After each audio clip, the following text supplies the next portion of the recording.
So much going on in the transfer window right now. It's very, very exciting. To discuss all the latest deals, we're joined by former West Ham and Sunderland defender Anton Ferdinand. Good morning to you, Anton. Thanks for coming on. We're going to start with Ronaldo. That's who everyone's starting with at the moment. Manchester United, they don't want to sell him, but Ronaldo is quite keen to leave should there be a suitable offer.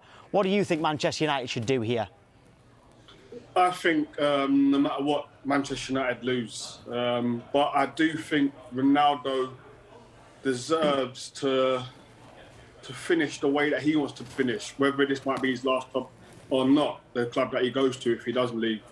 But I think he deserves, he's one of the only players, maybe him and Messi are the ones who deserve to go out the way that they want to go out. And you've got to think, he's never played in the Europa League, he's always played in the Champions League. Champions League is his competition.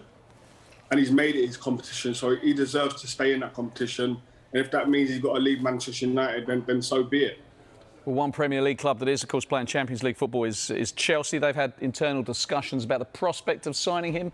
Would he fit into their system, though? He does. He fits into most systems. You know, over the years, what Ronaldo's done, he's gone to clubs, to teams that they ain't built for him, and he's dragged them with him. You know, it didn't happen last year at Manchester United. Although his contribution that he put in terms of goals, no one can speak about, because without him, Manchester United are in the lower end of the table without his goals. There's been a few people saying that Manchester United's style of play under Ten Hag might not suit Ronaldo's style of play, which actually we saw a little bit under Rangnick as well last season. It sounds a ridiculous question to ask. It's not something that I necessarily agree with. But could Manchester United be stronger without him? Only time will tell, and it depends how Ten Hag's going to set up and what he's going to do. But if you are going to get rid of Ronaldo, you need to replace him. You have to replace him with goals. And who you get, I don't know. Lewandowski wants to play in the Champions League still, but from a business point of view, in terms of Manchester United and letting Ronaldo go, you need to get another superstar in, and he's the only one that I can see that can come in and add goals, but also that superstar feel and factor.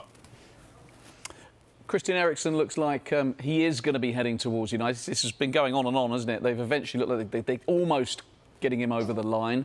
I mean, good signing and about time. Yeah, he's a great signing. I was lucky enough to play against him on a few occasions when playing the Premier League.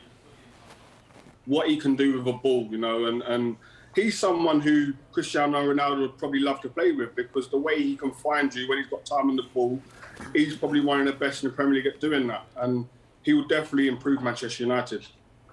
If we go back to Chelsea, they're in advanced discussions to sign Raheem Sterling from Manchester City. If you look at it from Manchester, I mean, you can see why Chelsea would want him, but can you see why Manchester City would let him go?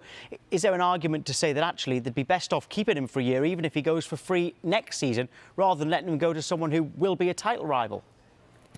I mean, me personally, if I'm Manchester City, I'm keeping him, and I'm trying to do everything I can to tie him down to a new contract. You know, he's a fantastic player. He's a consistent performer and someone who's done it for over the years in the Premier League. So for Man City to be wanting to get rid of him, or happy to get rid of him, that shocks me. But as we know, they've got an abundance of depth in them areas of the pitch. You know, and if he goes, they've got someone of great quality to come in and take his place.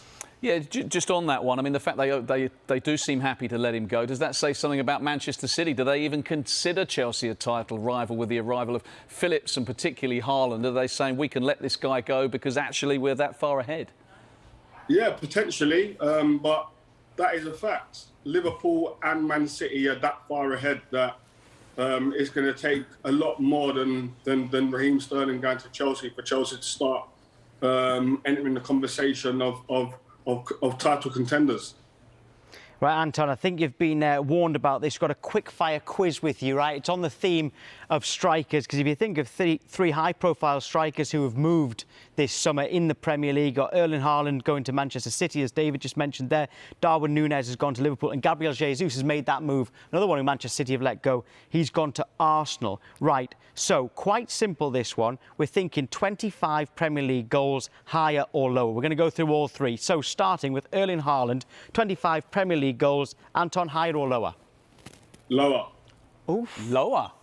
That's lower. Why is that? Do you think because he might get rotated out, or you just think Haaland, that Premier League's going to be too tough for him? I think the first season, I think you've got to remember, he's just coming into a new setup, into a new league, and you know, I hope he comes in and hits the ground running, but it's going to be hard. You know, the Premier League is robust week in, week out.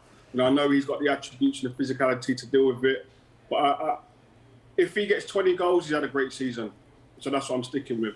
OK, well, we got Nunez. We were going to go 25 Premier League goals, but I've got a feeling you're going to go just lower of this for similar reasons. So I'm going to go 18 Premier League goals for Darwin Nunez, higher or lower? I'm going lower as well on that. I am. Right. What's your thoughts on him then? Same Why? thing, yeah. Again, it's the same as his first season. I think you just got to look at the team that he's coming into is going to be fantastic. You know, but I just think it's not as easy to score goals in the Premier League as it is in Portuguese league. No disrespect to the Portuguese league, but as I said, there's going to different leagues, different environments. I think, you know, and it'll be interesting to see what it's like when he comes into the winter. You know, when it comes into the winter months, the January, the Februaries after the World Cup. You know, used to playing in the sun all the time, and we'll see how he copes with that. Well, Gabriel Jesus isn't new to the Premier League, and he's used to English weather as well. So 25 Premier League goals for Arsenal, higher or lower? Lower. I can't see Jesus getting more than 25 goals. Has he scored more than 5 goals in a season? I don't think he has. So I can't see him getting higher than that. I hope he's a success at Arsenal. Arsenal fans deserve a number 9 to come in and be the vocal point of their team, and he's definitely somebody who can do that. That was emphatic. Yeah, it was emphatic. There speaketh a defender. Yeah, exactly, I think no one's getting 25 goals. They won't even get 10. If I was up against them, they'd be single figures. Anton, last thing, we're asking the viewers this morning, hashtag GMSF, get involved on the kind of deadly double acts. It could be defenders, could be attackers, could be different sports. We want your double act. York and Cole. There you go. And there he's gone for a strike partnership after what we've just been talking about. I thought you'd definitely go with you and a former defensive partner, or maybe even your brother and a former defensive partner. But yeah, you've gone for strikers as well. I love the goals. I mean, I love goals. So I go with York and Cole. Brilliant. Anton, great stuff this morning. Good to talk to you as always. Yeah, thank you. Thank you very much.